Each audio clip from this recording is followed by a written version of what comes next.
I am Ferdinand Marcos, and I am the President of the Republic of the Philippines. I stand today on behalf of 110 million Filipinos.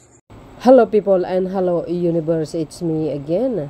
Shoutout sa inyo mga kababayan. Hello sa mga Marcos loyalists and supporters.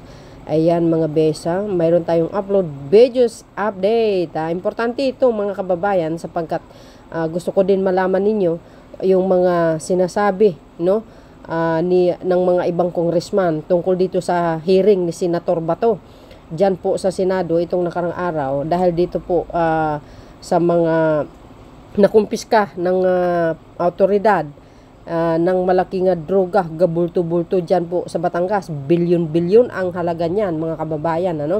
So dahil dito mga kababayan, yan naman talaga ang layunin, ang pag-usapan, yung nakumpiska na droga dyan po sa Batangas, kung paano po ang nagiging, paano po ang nangyari, paano nalaman na may shabu, lahat maraming tinatanong. Actually, nandyan po kasi Secretary DLG Abalos. Nasagot niya rin po yan kasi marami po ang mga nagsasalita sa social media na sinasabi planted daw yung shabu.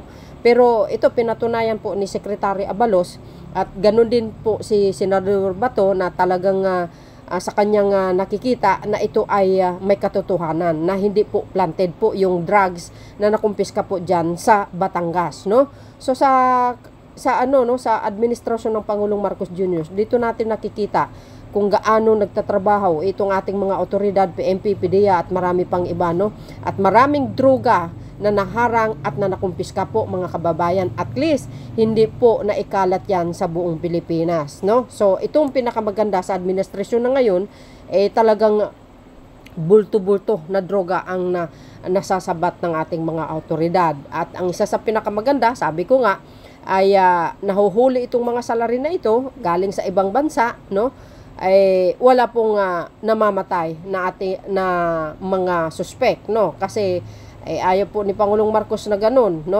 ay alam po natin ang mga tao kayang-kaya pa rin mabuhay, although mahuhuli sila, makukulong ng mahabang taon ayon po sa kanilang sentensya, pagdating ng panahon, pag nakalabas sila ng after 20 years sa kanilang mga sentensya, magbabago naman siguro sila mga kababayan. So yan, marami pong nakulong, masikip ng kulungan. So dahil dito mga kababayan, sa kabilang banda, itong pinag-usapan dyan tungkol sa malalaking shabu na nakumpiska, nagulat po ang isang congressman na kung bakit naisingit si Morales. Totoo yun mga kababayan, ako din nagulat ako doon kasi sabi ko bakit kaya pinag-usapan yung tungkol dito sa mga fake na dokumento na pinaninindigan ng PDEA na wala po sa listahan ng ating mahal na Pangulo. Pero sadyang makulit itong mga salot sa lipunan, nakikita ko dito talaga ng mga intentional itong ginawa ng mga tao, mga kababayan, para lang gustong maipahiya ang Pangulo sa social media, kaysa nagkaroon ng hearing sa Senado tungkol dito para masasabi na ito na talagang pinatutuhanan na totoo yung dokumento, pero wala silang laban sa PDEA dahil lang lahat ng mga sinasabi ng PDEA, kompleto ang kanilang dokumento, lahat po yun ay piki. Ito si Morales talagang sinungaling ito. Scripted, parang pinag-usapan na mga kababayan. Sa aking nakikita dito is intentional ang ginagawa nila para lapahiyain ang Pangulong Marcos Jr. Pero hindi pa rin talaga sila kakasaka sapagkat ang PDEA ay paninindigan nila na totoo po ang kanilang sinasabi, kompleto po ang kanilang dokumento, na itong dokumento na ito, plus yung video, yan po ay fake. Hindi ko alam kung bakit isiningit ito ni Senator De La Rosa na hindi naman talaga yun ang pinag-usapan kundi yung malaking shabu na nakumpiska mga kababayan. So sabi ng isang congressman dito, pakinggan nyo mga besa, pakinggan nyo ito. Eto na, kayo na po ang bahalang humusga kung ano masasabi nyo dito. Ito ay intentionally para sa akin lamang, and it's a part of destabilization, sabi nga ng isang congressman mga besa. Eto na, see you again on my next upload video. Bye and babos. God bless Philippines. Eto na. So yun guys, but bago nyo panoorin, basahin ko muna yung nakasulat dito sa taas, okay? Ito sabi po ng Manila Bulletin, no? Ayan, no? What's the testimony of former Philippines Drug Enforcement Agency? Ayan, which is ang PDEA, agent linking President Marcos to illegal drug is a part of an alleged larger effort to destabilize the current administration. See guys, sabi ko sa inyo no? Talagang i-involve talaga si Pangulong Marcos Jr. And ang dating sa akin sa akin lang intentionally yung ginagawa ni Senator Bato Sorry guys, pero yun ang aking opinion dyan, aking kaisipan. Sabi pa dito, mga kababayan, sabi pa dyan, Do said, House Deputy Majority Leader Tingog Party List Representative Jude Asidri, who in a press conference Tuesday, May 2, expressed utter bewilderment over why this PDEA agent in question, Jonathan Morales, was suddenly made part of the Senate inquiry being led by Senator Ronald Bato de la Rosa. Siyempre siya guys, nagtataka siya kung bakit nandoon kaagad nandoon si Morales, samantalang hindi naman yun ang pag-uusapan. Ang pinag-usapan dito, yung malaking bulto-bultong droga na bilyon ng halaga, yung nakumpiska dyan po sa Batangas, itong mga isang araw lang mga nakaraan. Pakinggan yung sinabi ni Congressman na guys, Asidre.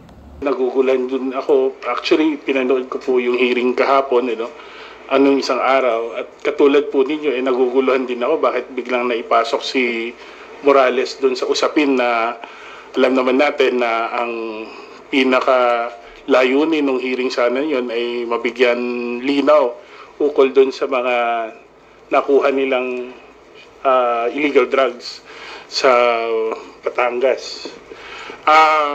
Pinapakita siguro based on the testimony na talagang mas na-prove pa natin na itong si Morales nagsisinungaling. Mas nakita natin na i-prove po ng PDEA, lalo-lalo na nang ine-explain po nila na ang lahat po ng operational reports ay computerized at serialized. Yung parteng yun ay medyo mas nabigyan linaw. At nakita natin na may hirapan pong i-refute yung ng testimony ng someone who has, as presented during the hearing, somebody was a shady past.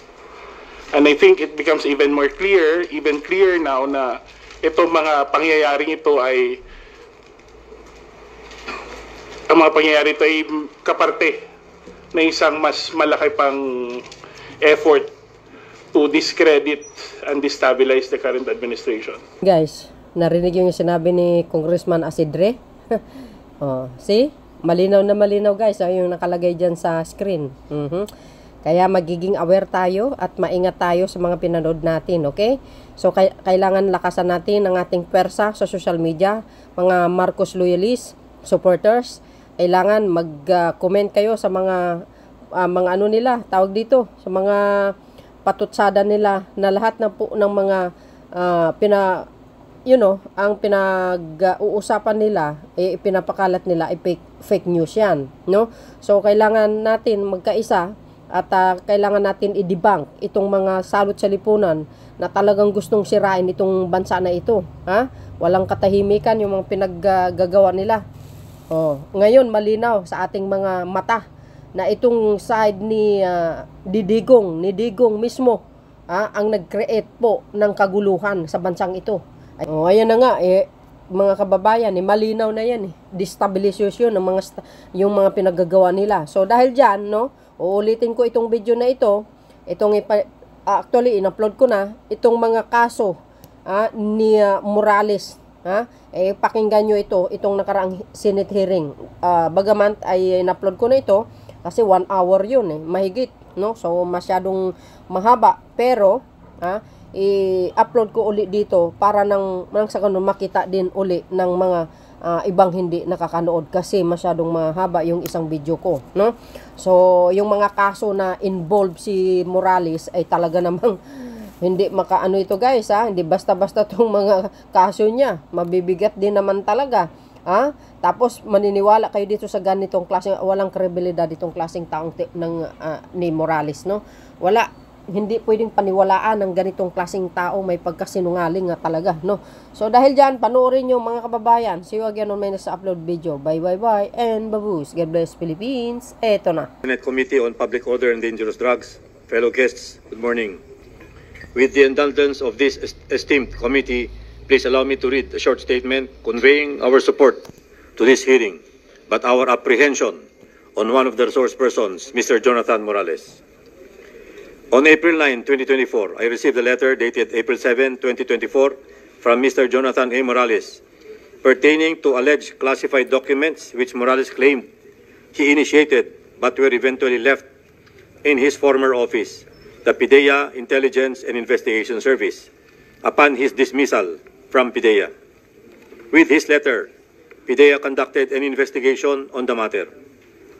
Based on our investigation, the PIDEA and this Honorable Senate Committee cannot expect any genuineness from Mr. Morales on the following reasons. On the screen is his PIDEA personal data sheet in the custody of PIDEA. Morales misrepresented himself when he applied with PIDEA in 2008 by intentionally omitting that he was previously charged and in fact dropped from the rolls or dismissed as a member of the PNP. He should have been dismissed earlier or denied employment by PIDEA should his perjured statement in the personal data sheet that he submitted had been timely discovered. Under oath, Morales did not disclose that he was earlier dismissed from the PNP. Morales joined the PNP in 1993 and was dropped from the rolls twice. Mr. Morales was appointed in April 26, 1993, and a little over a year only, he was dropped from the rolls in April 25, 1994. After getting reinstated in the PNP on December 13, 1997, a gap of 3 years, Morales got suspended from July 1 to September 29, 2007, and again dropped from the rolls on August 28, 2008.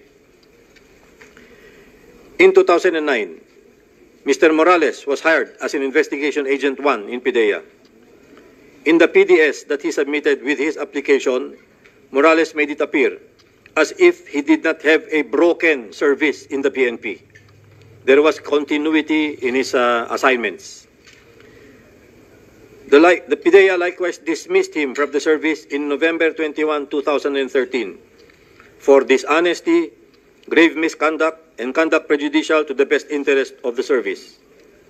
Attendant accessory penalties of cancellation of eligibility, forfeiture of retirement benefits, disqualification from employment in the government service, and bar from taking civil service examinations.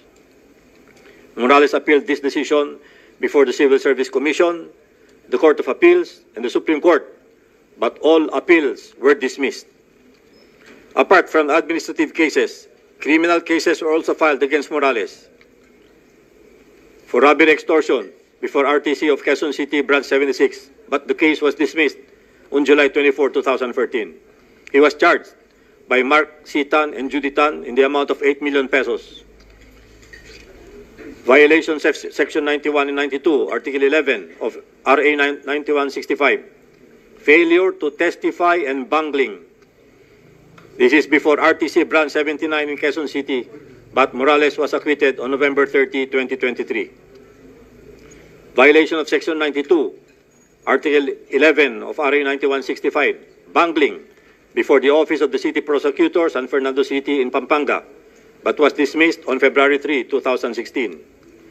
Violation of Article 180 of the Revised Penal Code, false testimony with criminal case number before the Municipal Trial Court in cities in San Fernando, Pampanga, Branch 4, which is still pending.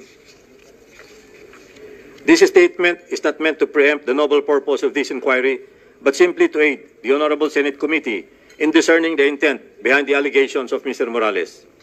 Last April 16, 2024, I sent a letter to the Honorable Chairman of this committee stating therein that all the allegations of Mr. Morales in his letter are fabricated and have no basis. We submit to the Honorable Committee in the interest of upholding the truth. Thank you, sir. Malinaw yun, guys, ha? Thank you.